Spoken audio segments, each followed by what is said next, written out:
Over the past 15 years, Las Vegas has gone from being a city with affordable housing where middle-class families could find ample employment and enjoy a greater quality of life to a city that saw explosive growth and increased home values where prices doubled overnight.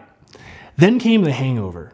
Prices receded well below pre-boom levels to the point that land itself should have been worth more than what the home was selling for.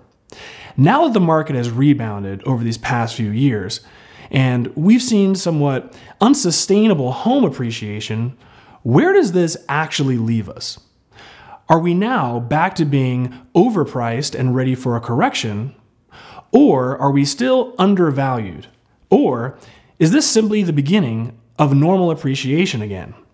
Today I'm going to give you my perspective on where we stand, rather than overly complicate this by taking into consideration metrics like the average wage and household income, unemployment percentages, and so forth.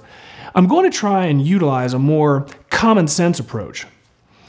Historically speaking, Las Vegas real estate tended to increase at a very steady and sustainable appreciation rate. It was only around 2003 where home values skyrocketed for the next 4 years. When home values bottomed out in 2011 to levels not seen since about 1997, I started to wonder where Las Vegas would be had we never had the boom and bust cycle. As a result, I did some research which brings us to some very interesting results. First, let's look at a couple charts. Here, the S&P Case-Shiller Home Price Index. This is the gold standard by which most economists evaluate housing. Unfortunately, this doesn't directly correlate into actual dollars. So mimicking the same graph is a chart that correlates the Case-Shiller Index into median prices. As you can see in the blue line, back in 1987 when the index first started, the median price in Las Vegas was only $100,000. By 2000, that number increased to $150,000.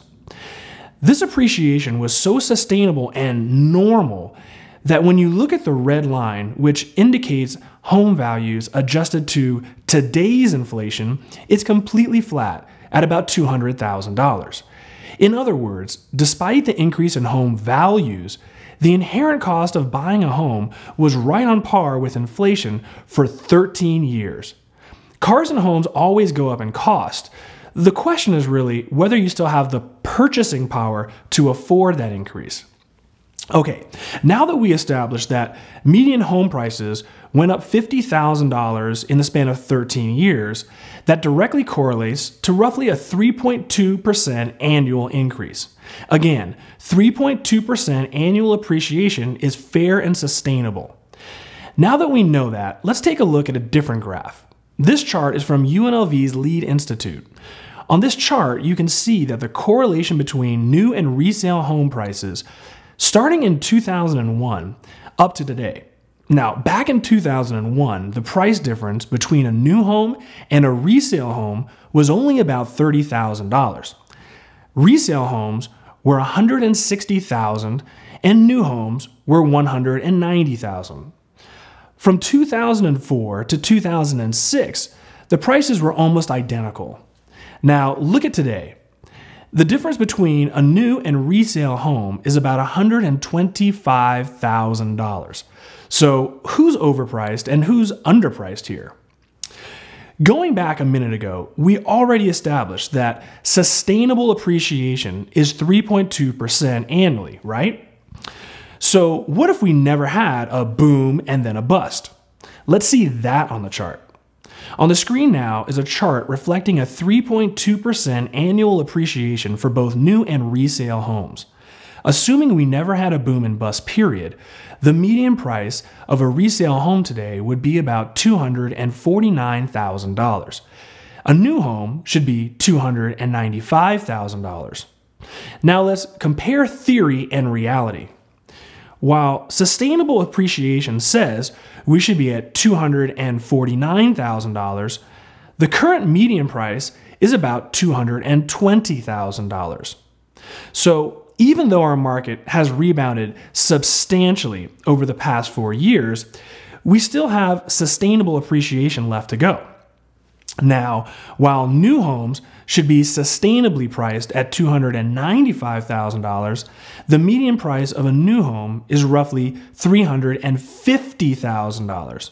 So unlike the resale homes, the sustainable value of a new home is about $55,000 or 18.6% overpriced right now.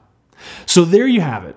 Using sheer common sense and historical data, it appears that resale homes are about 13% under sustainable value, while new homes are already 18.6% overpriced. So in the end, be very careful of purchasing a new home since you're obviously paying a premium for the privilege of owning a new home. Now, from an investment standpoint, as your home ages into a resale home, it's more than likely that you won't see the same rate of appreciation as the rest of the market will. Thank you for watching, guys. If you like this video and you appreciate my perspective on real estate, please click here to subscribe so you can receive my monthly update videos where I break down the current Las Vegas real estate market and also cover trends and topics that affect the Las Vegas real estate market. Thank you again for watching, and I'll see you next time.